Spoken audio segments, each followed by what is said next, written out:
안녕하십니까. 원영이정의 명리산책.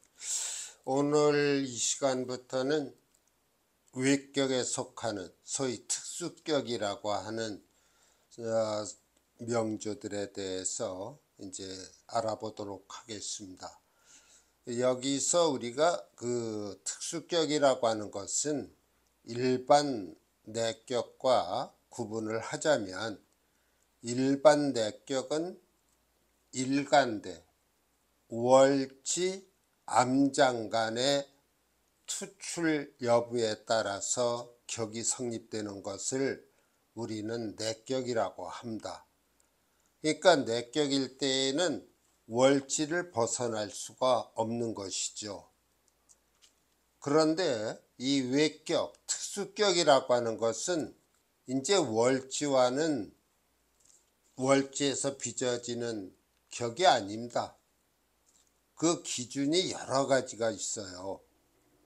그래서 우선 오늘 제가 외격의 첫 번째로 시상일이귀격이라고 하는 것을 말씀드릴 것인데요. 이것은 일간과 시주의 편관이 놓여 있음으로 해서 격이 성립하는 것입니다. 월지에서 투출된 편관이란 얘기가 아니고요. 시천간이나 또는 시지의 암장 속에 들어있을 수도 있어요. 다만 강약의 차이는 좀 있겠지만, 그래서 일간과 시상의 편관으로서 격이 성립하는 것을 시상일이 귀격이라고 하는 것입니다. 이 시상일이 귀격은요, 반드시 시주에, 이 기둥주자죠. 그러니까 시청간에 있는 것이 가장 좋습니다. 그러나 이 청간에 놓이질 못하고 시지 암장 속에 놓여있는 편관을 쓰기도 합니다. 그래서 우리가 이 시주라고 제가 넓게 말을 했어요. 시주의 하나의 편관으로 격이 구성된다. 그러니까 종전의 일반 내격과는 판이하게 그 격의 성립 요건이 다르죠. 그리고 이 편관을 우리가 용신으로 써야 돼요. 이 시상일이 귀격하면은 내격은 이제 용신 잡기가 조금 좀 까다로웠다면, 이 특수격들의 경우는 그 격 자체가 용신이 되는 경우가 많기 때문에 이때 그 시주에 놓여 있는 이 편관이 용신으로 쓰여야만 성립이 됩니다. 이것이 용신이 아니면은 시상일이 귀격이 될 수 없어요. 그래서 그 편관을 용신으로 쓰자니까 반드시 일간이 강해야 되는 겁니다. 그래야 관을 용신으로 쓸 수가 있죠. 그래서 시상편관이 곧 용신이다. 그러니까 이 용신이다 보니까 형이나 충을 좋아할 리가 없죠. 용신이 형이나 충을 당해서 상해를 입는다면 그거는 파격이 되어버립니다. 용신이 제 기능을 못하기 때문에 심하면은 생사의 갈림길에 처하기도 하게 되기 때문에 형이나 충이라고 하는 것은 반드시 금하게 되어 있습니다. 또한 그 명조에 관살이 혼잡되어 있으면 안 돼요. 시상일이라고 했지 않습니까? 일이라고 하는 건 한 개의 그런 뜻이죠. 그러니까 시상에 놓여있는 한 개의 위 편관이 이제 귀함을 이루게 해주는 것이죠. 그러니까 관살 혼잡이 되어 있다면은 그 사주의 주인공은요, 인생의 곤고함이, 다시 말해서 가난하다든지 어떤 고통에 시달린다든지 그러한 것, 또 직장의 변동, 그 변동도 상으로 위로 올라가는 변화가 아니라 좌천된다든지 한직으로 물러난다든지 그러한 현상들을 겪게 되기 때문에 관살혼잡을 꺼립니다. 자, 이와 같은 대략의 설명을 놓고 두 명조의 예를 들어보도록 하겠습니다. 우선 신미, 계사, 무진, 갑인의 명조인데요. 무토 일간이 4월에 태어났습니다. 4월이라고 하면은 양의 기가 극도로 달한 곳이죠. 그래서 굉장히 조열합니다만 다행히 옆에 진토가 있어서 습토가 있음으로 해서 그 강한 양의 기질을 눌러주고 있습니다. 여하튼 이 무토는 어떠한 세력을 가졌는가 했을 때 우리가 이와 같은 세력을 가졌다고 볼 수 있습니다. 등령했지요. 득지도 했고요. 그래서 신강한 사주가 되기 때문에 여기 시천간에 놓여 있는 간목이라고 하는 평관을 용신으로 쓸 수가 있습니다. 또한 이 간목 평관은 비견에 되는 인목을 깔고 있기 때문에 뿔이 또한 튼튼하다, 그렇게 얘기할 수 있고요. 사주 전체로 봐서 좀 조열한 맛이 있지만 월간에 있는 계수가 있어서 그 조열함을 누르고 있습니다. 자, 대우는 이렇게 인묘진, 해자축 이런 식으로 흘러갔는데요. 이 사주의 주인공은 이 간목 평관을 용신으로 쓰기 때문에 출발부터가 좋습니다. 우리가 이때 이것을 용신운이라 하고요. 그 다음에 여기 해자가 있지 않습니까? 수생목을 해서 용신을 생해 주죠. 이것을 우리는 희신운이라고 합니다. 이럴 때 희신이나 용신이나 작용력은 같습니다. 그러니까 이 명주의 주인공은 사주 자체도 시상일이 기격의 명조를 타고났고 대운의 흐름을 봐도 그렇게 흉한 운이 없습니다. 그래서 이 간목이라는 평관 용신이기 때문에 관직으로 나아가는데요.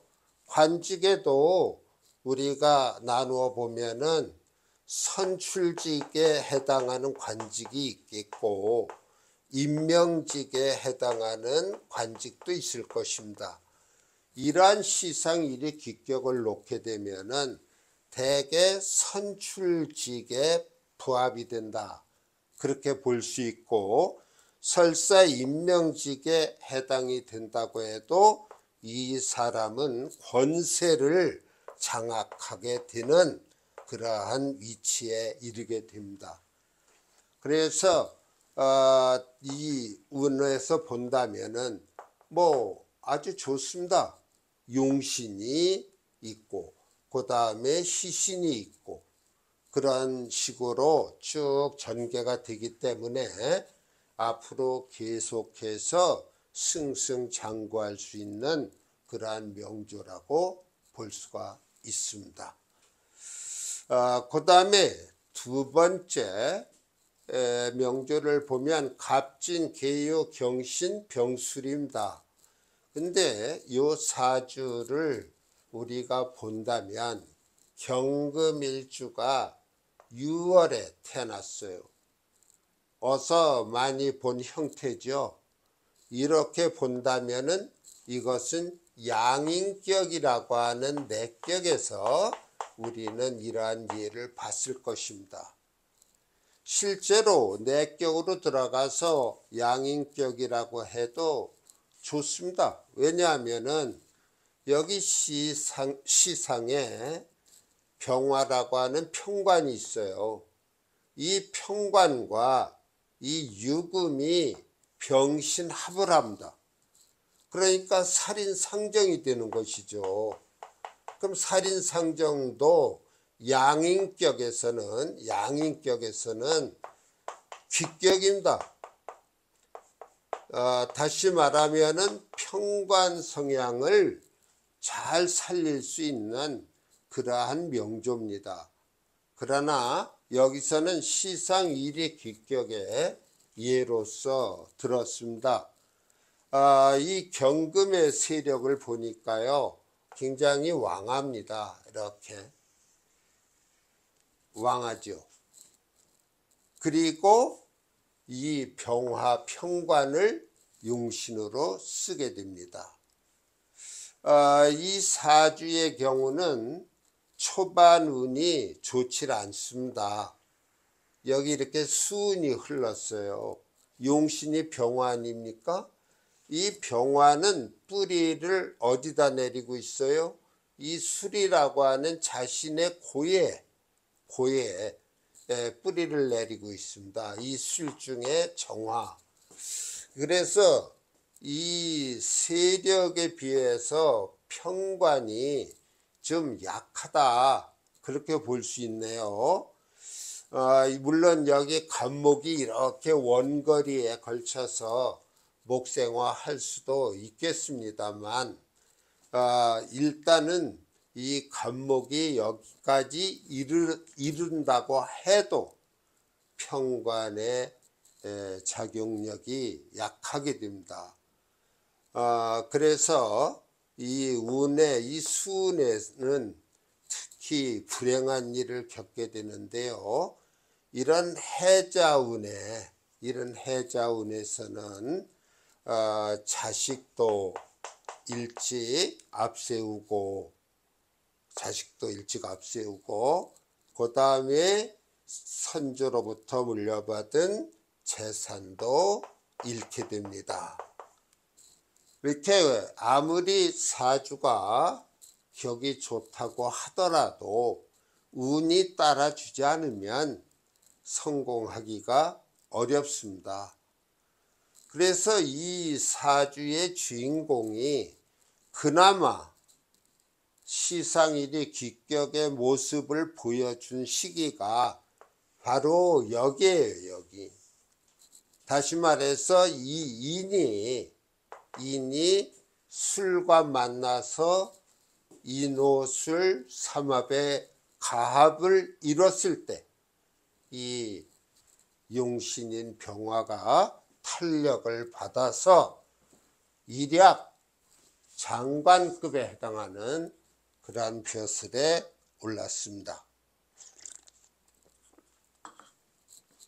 그러다가 여기서 보면은 뭐 묘운에도 그렇게 좋다고는 볼 수는 없어요. 여기 묘유충 월지에 묘유충이 되는데 양인격에서 이 양인은 충을 대기한다고 했습니다. 그래서 거의 전성기는 이 인이 작용할 때 시상일이 귀격으로서의 모습을 보였다가 여기서 묘유충을 치는 때, 그리고 묘신 기문관이 걸릴 때, 이러할 때에 낙마가 되는, 다시 말해서 그 관직에서 내려오게 되는 그러한 명조입니다. 그러니까 우리가 다시 한번 제가 말씀드리지만 아무리 명조를 선천적으로 좋게 태어났다고 하더라도 운에서 협조하지 않으면은 그 부귀에 이르는 장점을 살릴 수가 없는 것입니다. 자, 이 첫 번째 사주는 무한한 그런 가능성을 갖고 진행 중인 사주고요. 이 사주는 한때 세상을 들썩하게 했다가 결과가 매우 좋지 않았던 그런 명조에 해당이 됩니다. 자, 이렇게 해서 시상일이 기격에 예까지 들어봤는데요.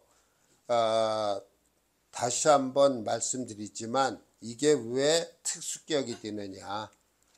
월지 암장간의 두 줄로서 격을 잡은 것이 아니고 시천간 또는 시지에 있는 평관으로서 격이 형성되기 때문에 또 그 평관이 용신이 되기 때문에 내격에 포함이 되지 않는 것입니다.